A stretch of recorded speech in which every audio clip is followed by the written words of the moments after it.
સુરત સહિત દક્ષિણ ગુજરાતના અનેક જિલ્લાઓમાં છેલ્લા 5 દિવસથી વરસી રહેલા કમોસમી વરસાદે ખેડૂતોના સપના પર પાણી ફેરવી દીધું છે। ખાસ કરીને સુરત જિલ્લાના ઓલપાડ તાલુકામાં જ્યાં ડાંગરનું સૌથી વધુ વાવેતર થાય છે, ત્યાં ખેડૂતોને ડાંગરના તૈયાર પાકને વ્યાપક નુકસાન થતા માથે હાથ દઈને રોવાનો વારો આવ્યો છે। ખેડૂતોની આ વેદના અને નુકસાનની ગંભીરતાને સમજવા માટે રાજ્યના નાયબ મુખ્યમંત્રી હર્ષ સંઘવી આજે પોતે અસરગ્રસ્ત ખેતરોમાં પહોંચ્યા હતા। નાયબ મુખ્યમંત્રી હર્ષ સંઘવીએ ખેડૂતોની વાસ્તવિક પરિસ્થિતિ જાણવા માટે પ્રોટોકોલને નેવે મૂક્યો હતો। તેઓ સુરત જિલ્લાના ઓલપાડ તાલુકાના સેલુત અને દિહણ ગામની સીમમાં બગડી ગયેલા ડાંગરના ખેતરમાં પોતાના બૂટ કે ચંપલ ઉતારીને પગપાળા ઉતર્યા હતા। બગડેલા અને નમી ગયેલા પાકની વચ્ચે ચાલતા તેમણે ખેડૂતની જેમ જ ડાંગરના પાકને પોતાના હાથમાં લીધો હતો અને તેની નુકસાનીનું બારીકાઈથી નિરીક્ષણ કર્યું હતું। તેઓ બતાવવા માંગતા હતા કે સરકાર માત્ર કાગળ પર નહીં પણ જમીનના સ્તર પર ખેડૂતોની તકલીફ અનુભવવા માંગે છે।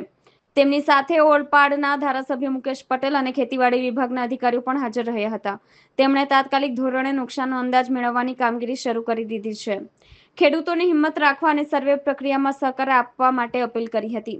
ખેતરમાં હાજર ખેડૂતો સાથે હર્ષ સંઘવીએ સંવેદના સાથે વાતચીત કરી હતી।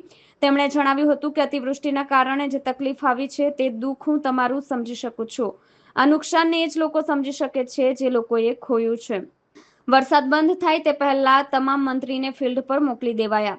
વહેલી સવારથી જ મુખ્યમંત્રીના અધ્યક્ષ સ્થાને વિડીયો કોન્ફરન્સ યોજીને નુકસાનીનો તાગ મેળવવામાં આવ્યો છે।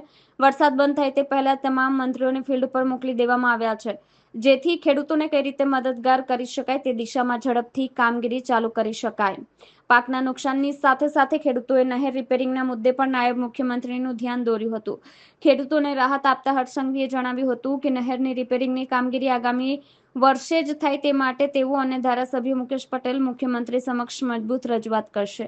આ ખાતરીથી ખેડૂતોમાં થોડી આશા અને રાહત જોવા મળી છે।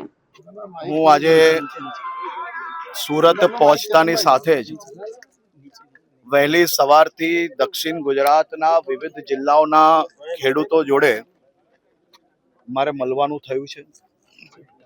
આજે મુખ્યમંત્રી શ્રી ભૂપેન્દ્રભાઈ પટેલના અધ્યક્ષ સ્થાને એમને બી આ બેઠક વિડીયો કોન્ફરન્સના માધ્યમથી લઈને ગુજરાતના તમામ ક્ષેત્રના ખેડૂતોને થયેલી નુકસાનીનો ત્યાગ મેળવ્યો છે। જે દિવસે અડધી રાત્રે આ ભારે વરસાદ ચાલુ થયો, વહેલી સવારથી જ મુખ્યમંત્રી શ્રી ભૂપેન્દ્રભાઈ પટેલજી દ્વારા તમામ મંત્રીઓને ફિલ્ડ પર મોકલવામાં આવ્યા। તમામ વિભાગોને એમને ત્યારે જ સૂચના આપી કે વધુમાં વધુ ખેડૂતોની સાથે રહીને કઈ રીતે મદદગાર થઈ શકાય તે દિશામાં કામગીરી ચાલુ કરી લેવી। હજી તો વરસાદ બંધ બી નહીં થયો તે પહેલા આખું તંત્ર, સૌ મંત્રીઓ એ તમામ ખેડૂતોના સહયોગમાં સાથે ઊભા રહીને કામગીરીની શરૂઆત થઈ ગઈ છે। મુખ્યમંત્રીશ્રીએ આજે બી તમામ વિભાગને કહ્યું છે કે તમામ લોકોનો સંપર્ક કરીને ઝડપથી તમામ ક્ષેત્રમાં ખેડૂતોને થયેલી નુકસાનીનો આંકડો તૈયાર કરીને આવનારા દિવસોમાં ઝડપથી તેમની સાથે કઈ રીતે સરકાર ઊભી રહી શકે તે દિશામાં રાત દિવસ એક કરીને કામ કરો અને વધુમાં વધુ મદદ પહોંચાડવાની ભાવનાથી મુખ્યમંત્રીશ્રીએ જો ભૂતકાળનું તમે જોશો તો ગુજરાતમાં જ્યારે જ્યારે ખેડૂતોને કોઈ બી આફત આવી તો ભૂપેન્દ્રભાઈ પટેલજી દ્વારા એમના હિતમાં નિર્ણય લેવાયો છે અને આ વખતે બી તેમની સાથે તેમના સહયોગમાં તેમના હિતમાં નિર્ણય લેવાશે। આભાર।